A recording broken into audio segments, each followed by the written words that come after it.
Hey, what's your name? Okay. Okay, now where are we? Starlight. Abada Starlight. Sustainable Acres. Can you look at the camera? Can you tell them what you guys are doing? Picking peppers. What kind of peppers? Mini sweet peppers. Mini sweet peppers. That's right. Do you want to show everyone who's watching how you pick your peppers, your mini sweet peppers? Would you like to get up and show them? Gabe?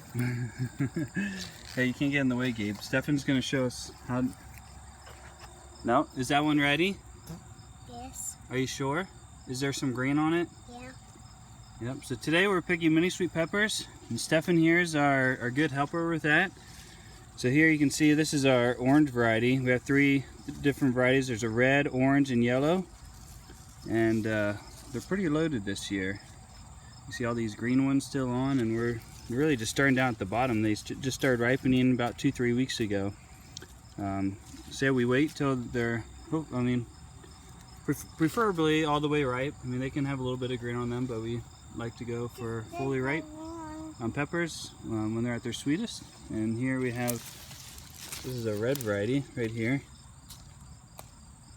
These plants are really healthy, and this row here of mini sweets actually, yeah, actually it was strawberries last year, and then we tilled the strawberries in and we just put compost down right on top of that. And so I wasn't quite sure how the peppers were gonna do in the first year of a no-till, but they seem, at least these mini sweets seem to be doing really, really well. They're pretty loaded. So we get about three of these basketfuls in just about a 75-foot row. And so the beds, these 2 beds to the right here are actually, these were strawberries at the beginning of the year. And then at the end of strawberry season, I tilled them under, so that'd be the end of June. And then we put, this is actually our homemade compost. This is the chicken's old bedding. So this is our prime compost here that we put down. Because I knew I needed compost. I was gonna plant lettuce into it right away. Hey, you can eat it, Gabe. Yep, it's really nice.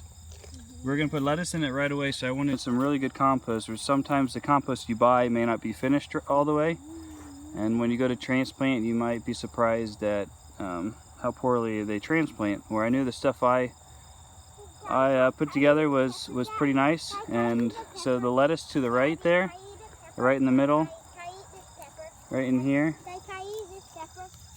Yeah, you can eat that. This is the last of the lettuce coming out of here after strawberry, so they were put in probably middle of July, and they're looking beautiful. And so this row here, we actually harvested. This is all lettuce that we got done harvesting over the last couple weeks. And these are actually some leeks that are going in the ground. And the leeks will actually winter over for the most part. So we'll be able to use these over the winter. So actually I think the strawberries are actually, I think in my mind, are something that's very underrated in a market garden. Because I feel like if you do them right, you can integrate them in a way to where you can still, even in a year where you harvest strawberries, you can still get a couple harvests of vegetables after you're done harvesting strawberries. So usually I just take out the plants that are weak, and then I put them straight into a no-till bed, and I plant crops right in after that. I don't wait till the following year. So that's just a little side note today. Like we started, we're picking mini sweet peppers. These plants, you can tell they're pretty healthy. They might be a little bit of a light green to them, but that's actually a good sign. If your plants are too dark green, that means they have too much nitrogen, which will then result in less fruit. So I actually prefer that they're not dark green. They have more of a light tint to them.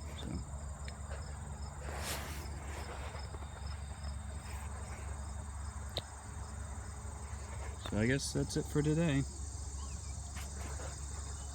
Till next time, eat well, live well.